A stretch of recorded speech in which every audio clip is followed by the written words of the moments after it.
What's up, guys? It's Coach Grant with First Down Training, and today we're going to be breaking down a 3-question wide receiver test. So we're going to give you guys 3 different pre-snap looks, and then we're going to play the clip full speed, obviously, but we're going to ask you what you think you would do in the given route situations that we show you, and then we're going to kind of break down the correct and the wrong answers and how you guys can learn from that, okay? So I hope this video helps you guys out. If you're not familiar with our quiz format, I will explain it to you, and it'll be super simple to get down. So again, hope this video helps out, but also, fellas, if you're a wide receiver and you want over 200 wide receiver route running, press releases, catching drills, all the things that are going to help your skills improve on the field. Check out that very first link in the description below for our 8-week wide receiver on-field workout plan. It's over 200 drills. We gave you the exact sets, reps, and a video example explaining each one. So if you want that 8-week schedule, check out that very first link below, fellas. Let's get started. So how the quiz format will work is I'm going to show you guys a pre-snap look. I'm going to give you a route or a release or a different situation. I'm going to ask you, how do you think you would do it? I'm going to pause the video or give you guys a chance to pause the video, think about your answer,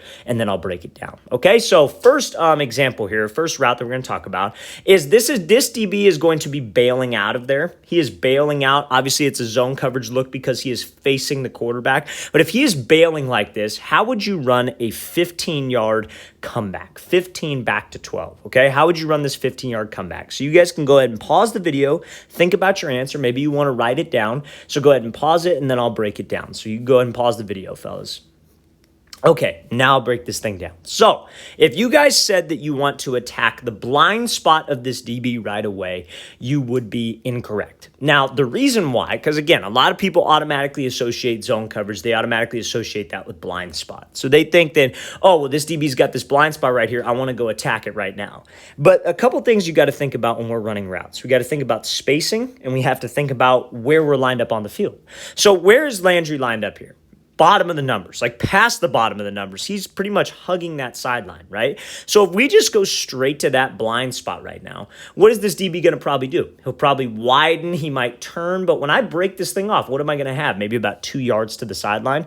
That's not what we want on a comeback. On a comeback, that QB is throwing it as soon as we get to 15 yards, and he is placing that ball at 12 yards so we could come back to it. But if I don't have any room to come back to the ball, and that DB's right on my hip, let's say, I have nothing. I got no space. So what you would want to do is, instead of attacking the blind spot, you would want to attack his inside shoulder, which in this case would be like his right shoulder. If he was facing you, it would be his right shoulder.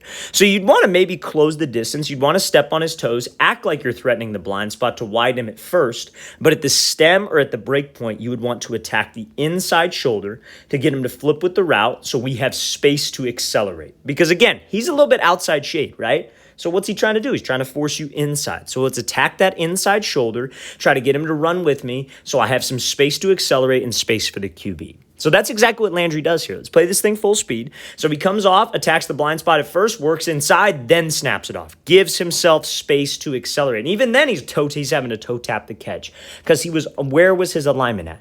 Bottom of the numbers, even past the bottom of the numbers. So fellas, couple things tie in. You got to make sure that you have space to accelerate out of the break. The QB has space to lead you, but we can also create separation. So don't just automatically assume when it's zone, you run to that blind spot. When it's zone like this and he's bailing, if you were to be running like a post route, you were to run like a dig, a curl, then yeah, I would say you want to threaten this blind spot all day long. But if you have to run an outside breaking route, like an out, a comeback, maybe sometimes a corner, maybe not the best play call for this situation, a corner, so you won't have to worry about that, but you want to attack the inside shoulder, self-fade, and get his hips to flip. Let's play this thing again, full speed one more time. So a great job coming off vertical, snapping this thing off, attacking that inside shoulder, and winning on the route. So now, let's talk about this. How would you guys run, let's say, a post route versus this coverage? So we have outside shade press coverage. How would you guys run a post route? Okay, so you know what? Forget post route. Let's say corner route. How would you guys run a corner route versus outside shade press coverage like this? So you guys can go ahead and pause the video, think about your answer, maybe write it down, and then we will break this thing down. So post route versus outside press. Go ahead and pause it. And now I'll break this thing down. So outside shade press, and you have to run an outside breaking route like a corner. two options that we could do at the top of the break. So if you guys said, oh, you want to attack his leverage off the line first, that would be correct. And then if you guys said that you want to work to either restack or throw by at the break point before the corner, that would also be correct. Now, if you said something like, oh, you want to square him up and attack, take the outside release, give a move inside, and then break to the corner, the problem with that is just like the same problem as the zone coverage route that we talked about.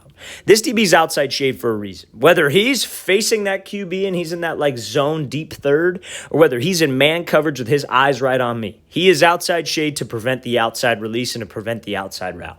So if I try to cross his face outside, he's going to get hands on me, squeeze me to that sideline. Even if I do get a free release and I'm going to have maybe about a yard to do an outside breaking route, that's not enough space, fellas. So what you would want to do is you'd want to threaten him there. You want to threaten him outside. Make him think that you're running the outside breaking or like the outside release and outside breaking route. So maybe that will get him to move. And if that can get him to move outside, I could take the free release inside and I could go run a post. I think the post was an easy one. That's why I wanted to change it. I could run a dig. I could go run a fade if I restack. I could run a corner.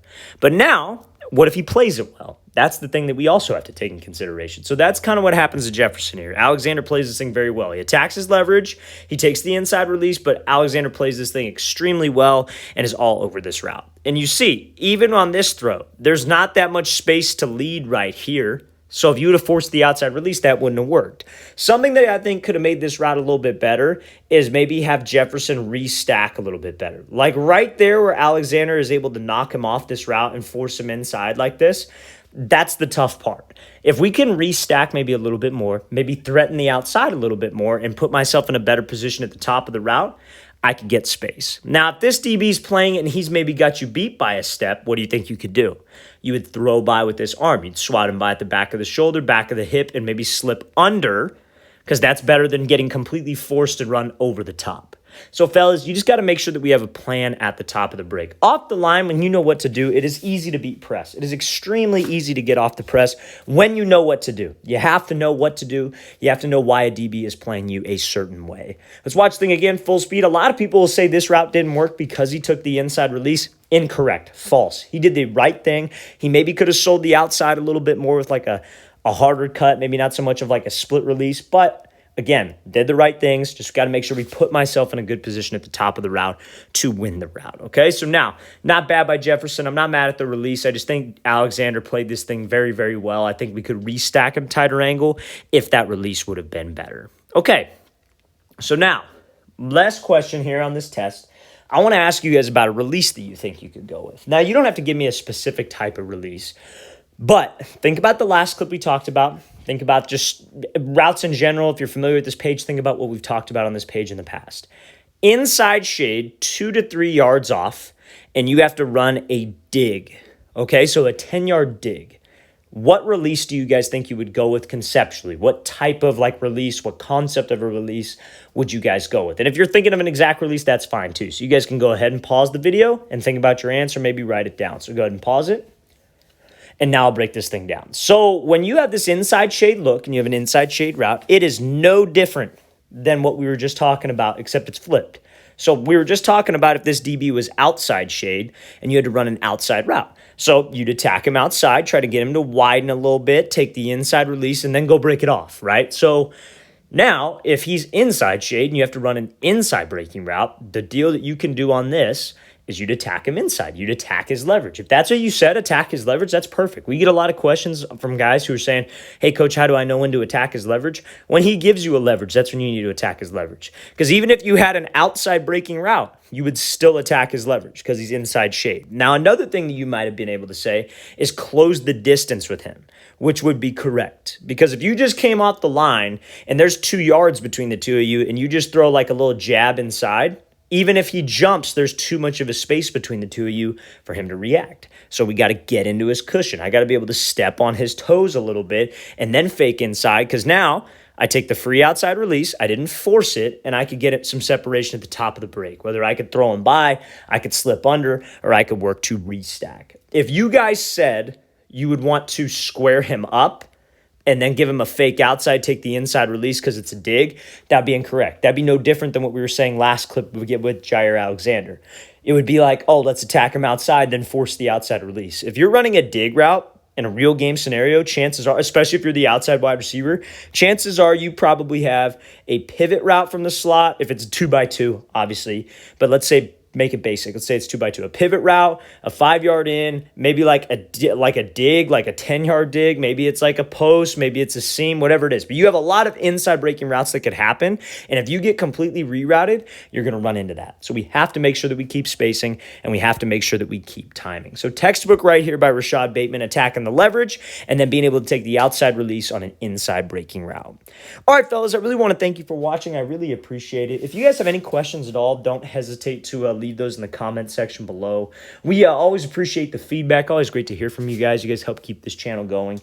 So we definitely appreciate it. And again, fellas, if you'd like an 8-week wide receiver on-field workout schedule with over 200 drills you can use, check out that very first link in the description below. I'll see you guys next time.